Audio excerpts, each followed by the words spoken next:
Le CQQ, c'est occupé. J'ai l'impression que j'ai oublié quelque chose. Ah, j'en peux plus. Et voilà, je viens vous parler aujourd'hui de la méthode CQQ, c'est occupé. Ben oui, parce que souvent, vous les stagiaires, je vous vois dans le même état que le petit bonhomme blanc, c'est-à-dire que face à la feuille blanche, vous êtes complètement en panique. C'est normal, donc face à la feuille blanche du style une lettre, quand vous avez une lettre, un rapport de stage, un micro-projet, vous devez aussi expliquer votre projet professionnel et aussi le CLEA, puisque je vous évalue sur le CLEA. Là, je vous vois souvent en panique devant la feuille blanche. Je me sens perdue là. Je sais vraiment pas où aller, ni par quel bout commencer. Wesh ma gueule, utilise la méthode CQQ, c'est occupé. C'est quoi CQQ, c'est occupé? Alors, CQQ, c'est occupé. T'as jamais entendu parler? Non mais franchement, CQQ, c'est occupé, à quoi ça te fait penser? CQQ, à quoi ça te fait penser? Alors, allez, une idée, allez. CQQ, mais c'est occupé. Non, c'est vraiment, c'est gênant. C'est gênant. Voilà, j'ai essayé de vous trouver un moyen mnémotechnique qui permet de retenir cette méthode. CQQ, c'est occupé. Pourquoi? Parce que cette méthode va vous permettre d'organiser vos idées, va vous permettre de résoudre un problème ou de faire aboutir un projet. Le sigle signifie comment, qui, quoi, combien, où, quand, pourquoi. Donc vous avez compris, enfin j'espère, c'est une méthodologie qui consiste à se poser 7 questions. Vous êtes devant une feuille blanche, vous vous posez les 7 questions ouvertes et vous mettez tout à plat. C'est-à-dire, vous vous demandez, quand vous arrivez devant un problème, un projet, une lettre, etc., vous vous dites comment? La première question, quelle est la méthode? Ensuite, qui est concerné? C'est-à-dire, on va parler des acteurs. Quoi? Là, de quoi il s'agit? On va parler du sujet. Combien? Il suffit de quantifier combien. Vous allez regarder combien il faut de temps, combien d'argent, est-ce qu'il faut, combien de personnes, par exemple. Ensuite, où? La localisation. Où est-ce que ça se passe? Dans quel secteur? Genre, dans quel secteur d'activité? Quand? Donc là, vous allez regarder les temps, les dates, les périodes, enfin la période, la fréquence, la durée et pourquoi.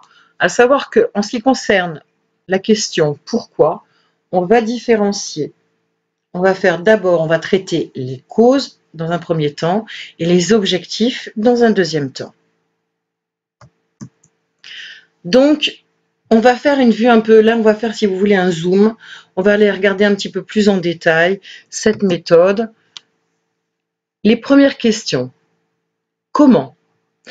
Comment c'est la méthode? Donc vous allez regarder les conditions, vous allez étudier les moyens, les techniques ou les circonstances.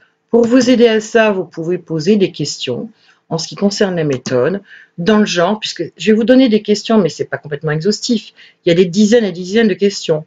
Mais vous pouvez, par exemple, poser la question comment ça se produit, comment on s'organise, comment on procède, quelles sont les contraintes ou bien même les freins. Ensuite, la question qui. Là, ça concerne qui, pour qui, avec qui.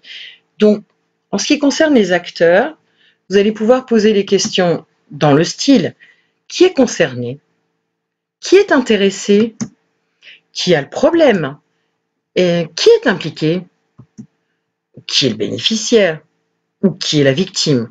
Attention, on peut mettre au pluriel aussi. Qui sont les bénéficiaires et qui sont les victimes? Qui est ou qui sont les partenaires? Pardon. Quoi? En ce qui concerne la question quoi, on va contextualiser, c'est-à-dire qu'il faut savoir de quoi il s'agit. Quelle est la situation, le contexte, les risques, les conséquences. On va pouvoir poser, en ce qui concerne le sujet, des questions pour décrire et définir de quoi il s'agit ou quel est le contexte. Pour faire quoi? Vers quoi ça mène? Quels sont les risques? Quelles sont les conséquences? Ensuite, combien? Bon, là, c'est une question toute simple, on va quantifier. Combien de temps? Combien de personnes? Combien de matériel?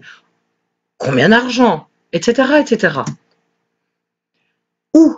Donc, pour la localisation, on va parler de quel endroit, quel poste, quelle structure.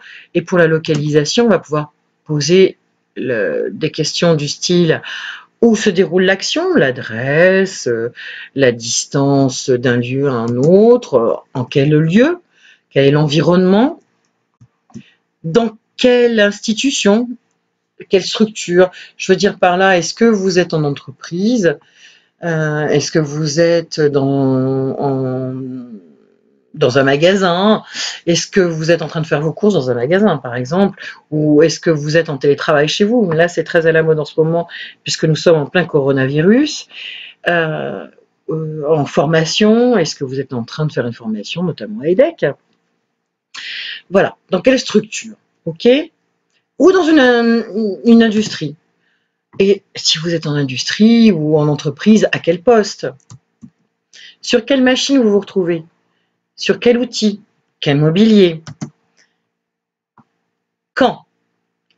Là, il va falloir déjà déterminer la période. Est-ce qu'on est dans le temps présent? Est-ce qu'on est dans le passé? Je ne parle pas de l'Antiquité, mais bon, pourquoi pas.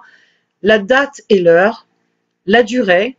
Dans la durée, on parle du début, des étapes et de la fin. La fréquence, les délais. Alors, en ce qui concerne les temps, on va dire quand, depuis quand, jusque quand, à quel moment, quelle durée. Alors, petit aparté, dans quelle durée? Souvent, quand on mène un projet, que ce soit un micro-projet, souvent que vous êtes en train de mener, il va falloir déterminer la date de début. Vous allez avoir des étapes qu'il va falloir définir. Et puis, l'aboutissement aussi, la date, la date d'arrêt du projet. À quelle fréquence? Souvent? Quelquefois? Est-ce que c'est une fois par mois, 2 fois par semaine, 3 fois par an? Je ne sais pas. Voilà. Quelle est la fréquence? Pourquoi? On arrive à la dernière question et je vous rappelle qu'on le fait en 2 étapes. D'abord, on étudie les causes et ensuite les objectifs. Donc, en ce qui concerne les causes, on va pouvoir poser le genre de questions. Quelle en est l'origine? Quelle est l'origine du projet? Par exemple, quelle en est la raison? Quelle est la raison du projet? Quand vous étudiez une étude de cas, par exemple, sur le CLIA, quelle est la raison de ce que vous devez faire? Je dirais, quel est l'élément déclencheur? Ensuite, les objectifs. Dans quel but vous allez faire ce projet, cette action? C'est pour satisfaire quel besoin? Pour répondre à quelle demande?